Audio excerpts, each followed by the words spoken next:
Imagine a world without buttons.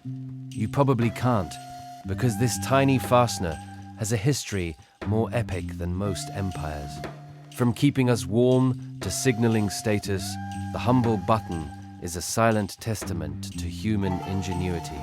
But how did we go from crude bone toggles to the mass-produced plastic discs we barely notice today? Get ready to unfasten centuries of forgotten history and discover the surprisingly complex story behind this everyday object. For a long, long time, people managed perfectly fine without buttons as we know them. Think about it. Ancient garments were often draped, tied, or held together with simple pins or brooches, known as fibulae. Imagine a toga, or the classic Roman tunic. They weren't exactly button-up shirts. Early humans used simple toggles made from bone, horn, or wood, sliding them through loops to keep animal skins closed. These weren't what we'd call buttons, because they lacked the crucial element of a buttonhole and weren't truly integrated into the garment's design in the same way. Their primary job was pure utility, holding two pieces of fabric together. The earliest objects that look like buttons, dating back to the Indus Valley civilization around 2800–2500 BCE, were more like decorative seals or ornaments. These early buttons were made from seashells carved into geometric shapes and had holes drilled through them. But here's the catch. They weren't used to fasten clothes. They were worn as jewelry, status symbols, or perhaps even gaming pieces. Similarly, ancient Chinese clothing sometimes featured decorative knobs or discs, but these too were largely ornamental, not functional fasteners. The idea of a button and a corresponding buttonhole working together to close a garment was still centuries away. The true breakthrough, the moment the button began its journey to practical everyday use, emerged in medieval Europe, specifically in Germany, during the 13th century. This was when the buttonhole made its grand entrance. Before buttonholes, clothing was loose, flowing, and draped. It was hard to make tailored garments that fit snugly and still allowed freedom of movement. The invention of the buttonhole allowed for clothing to be closely fitted to the body. This wasn't just about fashion, it was about efficiency. A fitted garment was warmer, offered better protection, and was less cumbersome for physical work or riding a horse. Suddenly, sleeves could be tight around the wrists, and bodices could hug the waist. This wasn't an overnight revolution. At first, buttons were quite rare and expensive. They were crafted from precious metals, like gold and silver, adorned with jewels, or made from intricate carvings of bone, ivory, or highly polished wood. Wearing many buttons signaled immense wealth and status. Kings, queens, and the nobility would flaunt dozens, even hundreds, of buttons on a single outfit, turning clothing into a dazzling display of opulence.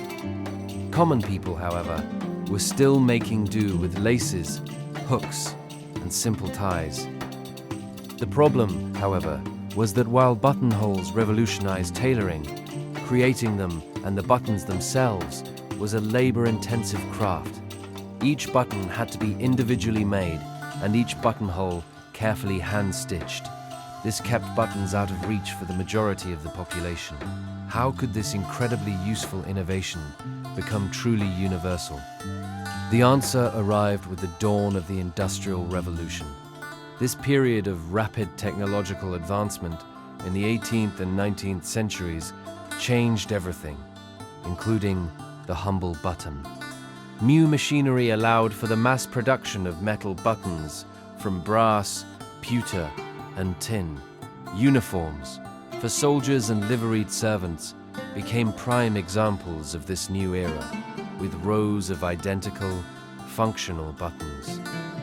In the 19th century, natural materials like mother of pearl, sourced from oyster shells, became incredibly popular. machines were developed to cut, drill, and polish hundreds of pearl buttons at a time, making them more affordable than their precious metal predecessors.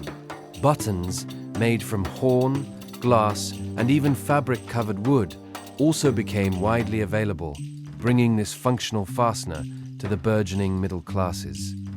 But the real game changer, the climax in our button story, arrived in the 20th century with the advent of plastics. Early plastics like celluloid and bakelite, and later urea formaldehyde and polyester, offered unprecedented versatility. They could be molded into any shape, dyed any color, and produced in vast quantities at incredibly low costs. Suddenly, buttons were no longer a luxury item, or even a significant expense. They were cheap, durable, and ubiquitous.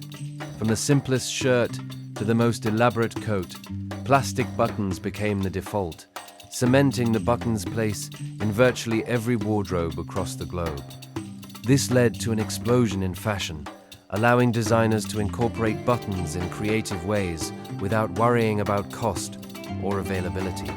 The button had truly arrived as an everyday essential. From bone toggles that held early garments together, to glittering jewels on royal robes, and finally, to the affordable, versatile plastic discs we so often take for granted. The button's journey is a microcosm of human history itself. It reflects our shifting needs for warmth and protection, our desire for status and beauty, and our relentless drive for efficiency and mass production. Today, while zippers and Velcro have taken over some of the button's functional roles, it remains an iconic fastener, a silent thread weaving through centuries of human ingenuity and fashion. Discover more history by clicking on the next video. We're eager to share more with you. You can't go wrong. All our videos are deeply detailed, dull while fascinating, and distinctly sleep-inducing.